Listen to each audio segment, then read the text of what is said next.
Medical field പോലെ job security തരുന്ന കോഴ്സുകൾ കുറവാണ്. അതിപ്പോൾ പാരാമെഡിക്കൽ ആണെങ്കിലും അലൈഡ് ഹെൽത്ത് സയൻസ് ആണെങ്കിലും മാറ്റമൊന്നുമില്ല. നമുക്ക് ഒരുപാട് കോഴ്സസ് അവൈലബിൾ ആണ് ഇന്നല്ലേ. അതുകൊണ്ട് തന്നെ പലപ്പോഴും പാരൻസ് കുട്ടികളും കുറച്ച് കൺഫ്യൂസ്ഡ് ആണ്. ഏത് കോഴ്സ് എടുത്താലാണ് പെട്ടെന്ന് ജോലി കിട്ടുന്നത്, അതല്ലെങ്കിൽ ഏത് കോഴ്സിനാണ് സ്കോപ്പ് കൂടുതൽ എന്നൊക്കെയുള്ള രീതിയിലല്ലേ. സോ ഇന്ന് നമ്മൾ നോക്കാൻ പോകുന്നത് BSc operation theatre and anaesthesia ടെക്നോളജിയാണ്.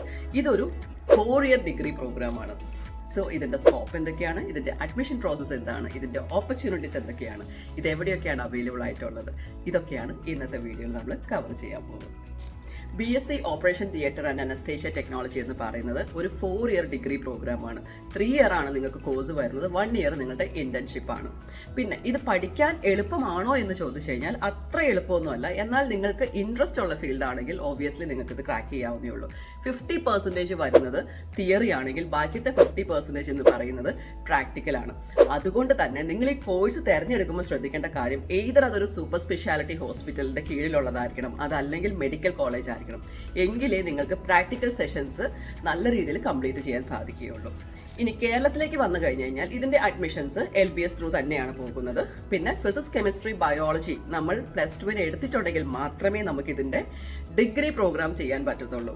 ഇതിന്റെ ഒരു ഡിപ്ലോമ പ്രോഗ്രാം ഉണ്ട് 2 yearന്റെ. പക്ഷേ ജോബിന് വെച്ച് നോക്കുമ്പോൾ എപ്പോഴും സെക്യൂരിറ്റി അല്ലെങ്കിൽ എപ്പോഴും സെക്യൂർ ആയിട്ടുള്ള സംഭവം എന്ന് പറയുന്നത് നിങ്ങൾ ഡിഗ്രി ചെയ്യുന്നതായിരിക്കും.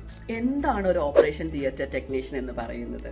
നമ്മൾ സിനിമകളിലൊക്കെ കണ്ടിട്ടില്ലേ, സർജറി നടത്തുന്ന റൂം, അവിടെ ഒരുപാട് മെഷീൻസ് ഒക്കെ ഉണ്ടല്ലേ. ആ മെഷീൻസ് ഒക്കെ വെച്ചുകൊണ്ടാണ് ഈ പർട്ടിക്കുലർ സർജറി ഡോക്ടർ ചെയ്യുന്നത്. അപ്പോൾ ഈ ഓപ്പറേഷൻ തിയേറ്റർ ടെക്നീഷ്യൻ എന്ന് പറയുന്ന വ്യക്തിയാണ് ഈ പർട്ടിക്കുലർ സർജറി റൂം സർജറിക്ക് വേണ്ടി റെഡിയാക്കുന്ന മെഷീൻസിൻ്റെ ഒക്കെ വർക്കിംഗ് കറക്റ്റ് ആണോ എന്ന് നോക്കി എല്ലാം സെറ്റ് ചെയ്ത് കൊടുക്കുന്ന ആളാണ് ഈ പറയുന്ന ഓപ്പറേഷൻ തിയേറ്റർ ടെക്നീഷ്യൻ. സോ ഇതിന്റെ സ്കോപ്പ് എന്താണെന്ന് ചോദിച്ചു കഴിഞ്ഞാൽ, ഇതിപ്പോൾ നമ്മൾ 2 എണ്ണം പഠിക്കുന്നത് കൊണ്ട്, ഓപ്പറേഷൻ തിയേറ്ററും അതുപോലെ അനസ്തേഷ്യ ടെക്നോളജി പഠിക്കുന്നതുകൊണ്ട് ഈ 2 ഫീൽഡിൽ നമുക്ക് ഉറപ്പായിട്ട് സ്കോപ്പ് ഉണ്ട് കേട്ടോ. ഇപ്പോൾ ഞാനൊരു കാര്യം നിങ്ങളുടെ അടുത്ത് ചോദിക്കട്ടെ, ഒരു ഹോസ്പിറ്റലിൽ നമുക്ക് എത്ര സർജറി റൂംസ് അല്ലെങ്കിൽ ഓപ്പറേഷൻ തിയേറ്റേഴ്സ് ഉണ്ടായിരിക്കും? അവിടെ എത്ര ടെക്നീഷ്യൻസിന്റെ ആവശ്യമുണ്ടായിരിക്കും? കമ്പയർ ടു നേഴ്സ് എന്തായാലും അത് കുറവായിരിക്കും അല്ലേ. സോ അപ്പോൾ അതുകൊണ്ട് നേഴ്സിന്റെ അത്രയും ജോബ് ഓപ്പർച്യൂണിറ്റീസ് ഞാൻ ഇതിന് പറയത്തില്ല. നിങ്ങൾ ചെന്ന് ഒന്ന് ആലോചിച്ച് നോക്കുക കേട്ടോ.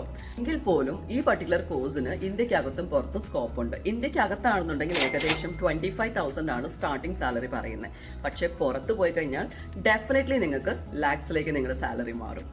പിന്നെ നിങ്ങൾക്ക് കരിയറിനെ കുറിച്ചിട്ടോ അഡ്മിഷനെ കുറിച്ചിട്ടോ ഇന്ത്യക്കകത്തും പുറത്തുമുള്ള എന്ത് അഡ്മിഷൻ്റെ കാര്യങ്ങൾക്കും ഡൗട്ട് ഉണ്ടെങ്കിലും, നിങ്ങളുടെ കരിയറിനെ കുറിച്ചിട്ട് കൺഫ്യൂസ്ഡ് ആണെന്നുണ്ടെങ്കിലും നിങ്ങൾക്ക് കോൺടാക്ട് ചെയ്യാം. We are there to help U.